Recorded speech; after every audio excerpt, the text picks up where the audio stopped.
To the world, Bill Medley always seemed unshakable, a steady presence whose deep baritone felt like emotional shelter. Songs like You've Lost That Lovin' Feelin' and Unchained Melody weren't just hits, they became emotional landmarks for millions. Yet behind the calm certainty of his voice lived a man who spent decades carrying grief quietly. While audiences saw strength, Medley learned to compartmentalize pain so it would not bleed into performance. For more than 30 years, his public life and private life ran parallel, rarely intersecting. Loss followed him in ways most people never imagined, yet he chose silence over explanation, not because he lacked emotion, but because music was his way of coping. The stage became a place of survival rather than celebration, and every performance was an act of endurance, masked as beauty. Roots in faith, family, and simple beginnings, Bill Medley was born on September 19, 1940 in Los Angeles into a home where music was woven into everyday life. His father played guitar, his mother sang, and music was treated less like entertainment and more like language. Church was his earliest stage where hymns taught him control, emotion, and restraint. Unlike many performers, Medley never chased attention in his youth. He practiced quietly, learned piano and guitar, and listened more than he spoke. In high school, he gravitated toward music rooms rather than sports fields, eventually forming a doo-wop group with childhood friend Bobby Hatfield. There was no sudden realization of greatness, only steady discipline. Those early years instilled patience, humility, and emotional grounding, qualities that would later sustain him when fame arrived and life began asking more from him than success ever could. The birth of a sound no one could define. After high school, Medley enrolled at Los Angeles City College and built a small studio where he experimented endlessly with tone and phrasing. In 1962, reconnecting with Bobby Hatfield changed everything. Their voices contrasted perfectly. Medley's deep, grounding baritone balanced art by Hatfield's soaring tenor. That natural opposition gave birth to the Righteous Brothers and soon drew industry attention. Early releases gained regional momentum before a move to Phillies Records placed them on a national stage. When You've Lost That Lovin' Feelin' was released, it didn't simply succeed. It altered the emotional vocabulary of popular music. Audiences didn't just hear it, they felt it. The song's structure, restraint, and vocal interplay created something new, later called blue-eyed soul. For Medley, success wasn't about recognition, but witnessing music leave his hands and enter other people's lives.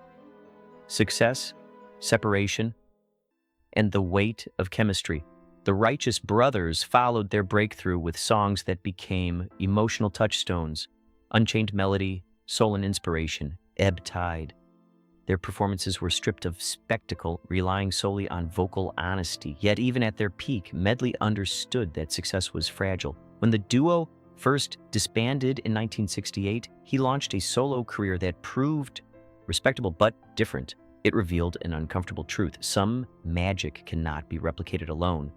Their reunion in the early 1980s reaffirmed that audiences hadn't moved on. The chemistry was still there, untouched by time.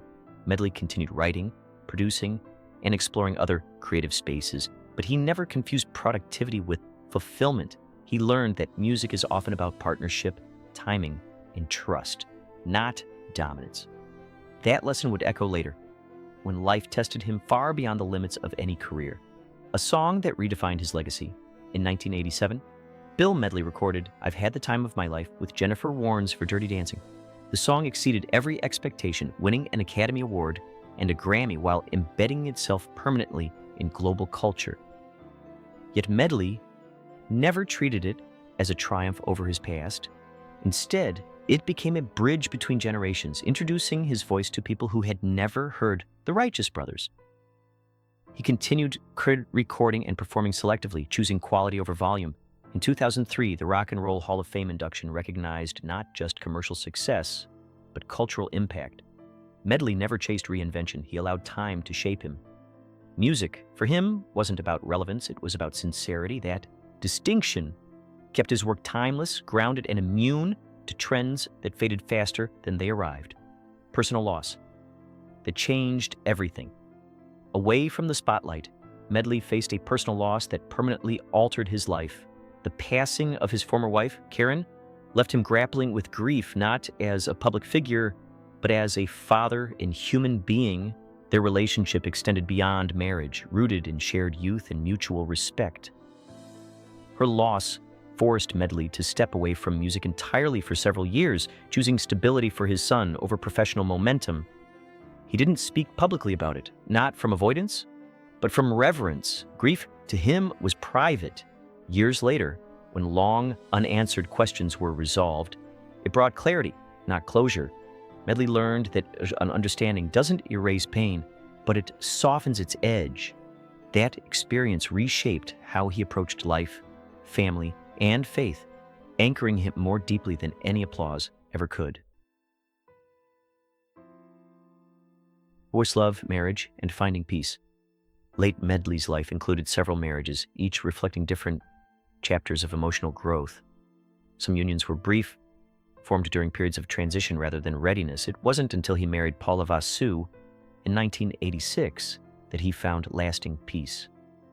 Their relationship was quiet, grounded, and built on mutual respect rather than expectation. Paula understood his history and never tried to compete with it. Together they raised a daughter, McKenna, who inherited both musical ability and emotional strength. Family became Medley's refuge, not his responsibility alone, but a shared commitment. His son Darren built a life of his own, remaining close without dependence. For the first time, Medley experienced stability without fear of losing momentum. That balance allowed him to continue performing without needing to escape into it. Love, at last, became a place to rest rather than recover. The loss of a musical soulmate. In 2003, Medley faced another profound loss when Bobby Hatfield passed away suddenly while they were on tour. Finding his longtime partner unresponsive was an experience Medley described as losing half of himself. Their bond extended beyond music. It was built on decades of shared rhythm, silence, and trust. After Hatfield's passing, Medley withdrew from performing for a time, unsure how to continue without the voice that had always completed his own. Audiences noticed his absence, but rarely understood the depth behind it. Music without Bobby felt incomplete. Yet eventually, Medley returned, not to replace what was lost, but to honor it. Singing alone became an act of remembrance rather than continuation. It was no longer about harmony, but about carrying history forward, one note at a time. Illness, survival, and choosing to sing again. In 2020, Bill Medley was diagnosed with throat cancer, a moment that forced him to confront the possibility of losing his voice. For a singer, the fear was existential. Surgery was successful, but recovery was slow and uncertain. Every morning carried doubt. Singing again, seeing it was not about proving resilience.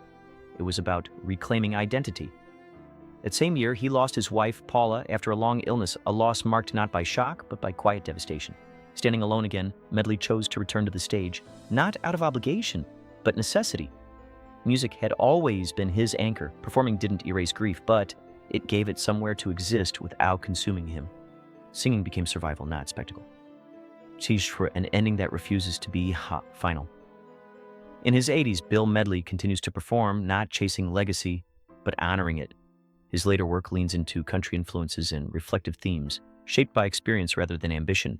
Collaborating with respected artists, he records not to compete, but to speak honestly. Each performance feels intentional, measured, and deeply human. He stands before audiences not as a symbol of endurance, but as proof that continuing is sometimes the bravest choice.